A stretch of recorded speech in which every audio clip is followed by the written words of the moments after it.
আসসালামু আলাইকুম। টুম্পা 7 থেকে আমি টুম্পা আছি আপনাদের সাথে। আজকে আপনাদের সাথে শেয়ার করব কাঁঠালের বিচি দিয়ে পাবদা মাছের রেসিপি। আমি এখানে কিছু সরিষার তেল দিয়ে দিলাম ফ্রাই প্যানে,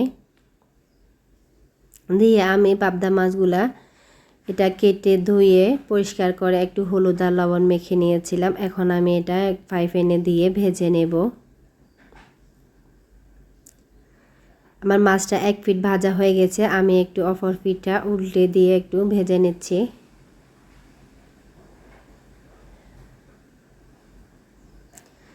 দুই পিঠ একটু ভাজা হয়ে গেলে আমি এখন মাছটা উঠিয়ে নেব।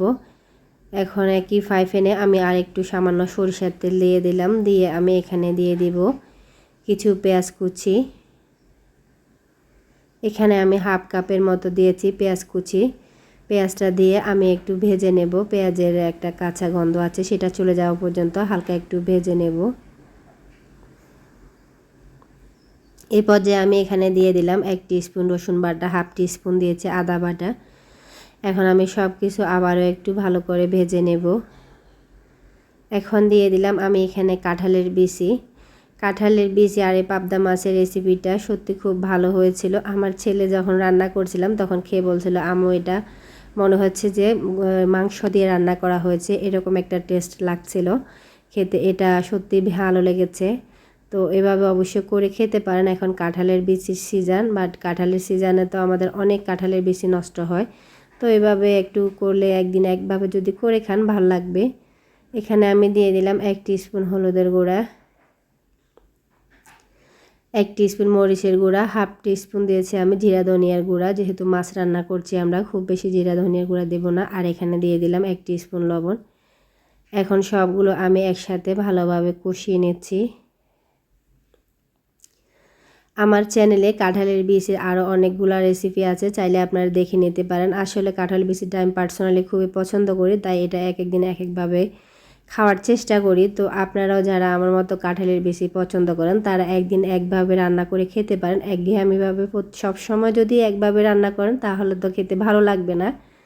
তো এইভাবে একটু রান্না করে আমি এখন কাঁঠালের বিচিগুলো কষিয়ে নিচ্ছি সুন্দর করে। দেখুন এটা আমি এত সুন্দর করে মশলার সাথে একটু ভেজে নিয়েছি।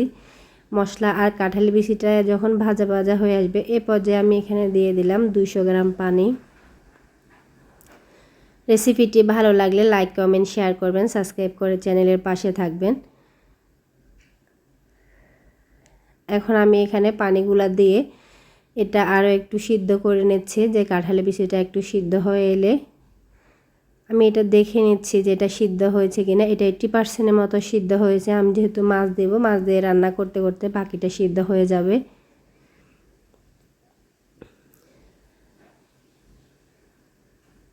আমার ভিডিও দেখে যদি কারো কোনো উপকার হয়, কেউ কিছু শিখতে পারেন, অবশ্যই কমেন্ট করে জানাবেন।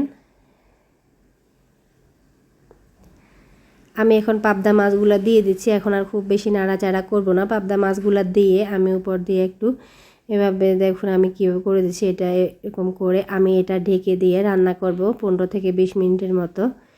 একটু কম আঁচে রান্না করব। এই সময়ের ভিতরে আমার পাবদা মাছটা হয়ে এসেছে। যে কাঁঠালের বিচিটা ছিল এটাও সিদ্ধ হয়ে গেছে, আমি একটু চেক করে নিয়েছি।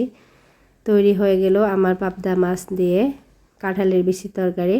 আশা করি রেসিপিটি অবশ্যই বাসায় তৈরি করে খাবেন। না খেলে বুঝতে পারবেন না আসলে। যাদের কাঁঠালের বিচি পছন্দ না তারাও এভাবে করলে খাবেন। আল্লাহ হাফেজ।